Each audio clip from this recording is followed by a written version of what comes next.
Praise the Lord, everyone. From today, I want to start a new series called Her Story and His Glory. Before going to start, నేను మిమ్మల్ని ఒక question అడగాలనుకుంటున్నాను. Bible గ్రంథంలో మొట్టమొదటి స్త్రీ ఎవరు?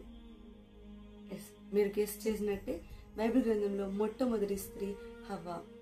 ఈ హవ్వ అనేది ఒక హీబ్రూ వర్డ్, దాని మీనింగ్ హవ్వ. అయితే హవ్వలోనే మనము 5 విషయాలు ఈరోజు మనము తెలుసుకుందాము.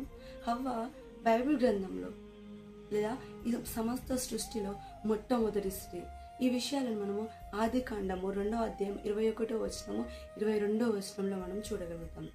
ఇంకా రెండో టాపిక్ వెళ్తే ఇంకా తన నుంచి మనం ఏం నేర్చుకోవచ్చు లేదా ఏంటి తన విషయాలు అని అంటే, అసలు ఎందుకు తను చేయబడ్డది, తను ఎందుకు నిర్మింపబడ్డది, హవ్వతో ఉన్న యూజ్ ఏంటి, తన దేవుడు ఏదోని తోటలో ఎందుకు పెట్టాడు అని అంటే, రండి 2వ అధ్యాయం 18వ వచనము ఆదికాండంలో, మరియు దేవుడైన యెహోవా నరుడు ఒంటరిగా నుండుట మంచిది కాదు, వానికి సాటి అయిన సహాయమును వాని కొరకు చేయుదుననుకొనెను.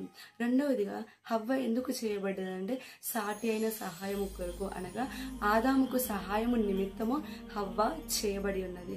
ఈరోజు ప్రతి స్త్రీ కూడా అంతే, సాటి అయిన సహాయం కొరకు, అనగా వాళ్ళని క్రీస్తులో ప్రోత్సహించడానికి, సమస్త పనుల్లో సహాయము చేయడానికి అందరము చేయబడి ఉన్నాము.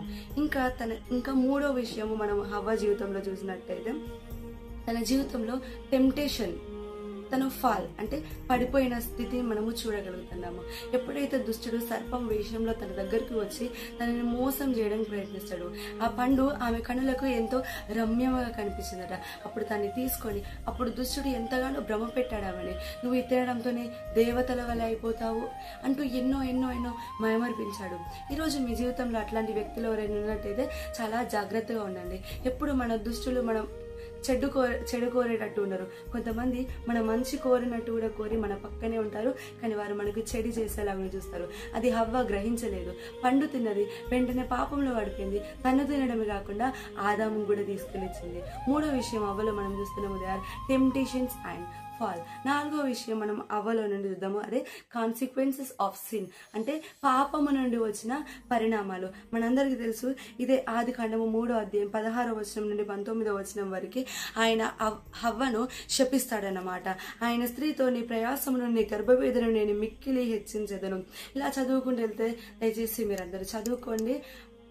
ఆదికాండము 3వ అధ్యాయం 16వ వచనం నుంచి 19వ వచనం వరకు హవ్వను శపించడం జరుగుతుంది. అంటే పాపముకి ఖచ్చితంగా శాపం అనేది ఉంటుంది. పాపం ద్వారా ఎన్నో నష్టాలు మనం పొందుకుంటాము. ఈరోజు మీరు ఒకవేళ హవ్వలాగా ఎవరైనా మాయ మాటలకు పడిపోయి పాపంలో ఉన్నట్టయితే హెచ్చిస్తున్నాడు దేవుడు, మీతోనే మాట్లాడుతున్నాడు.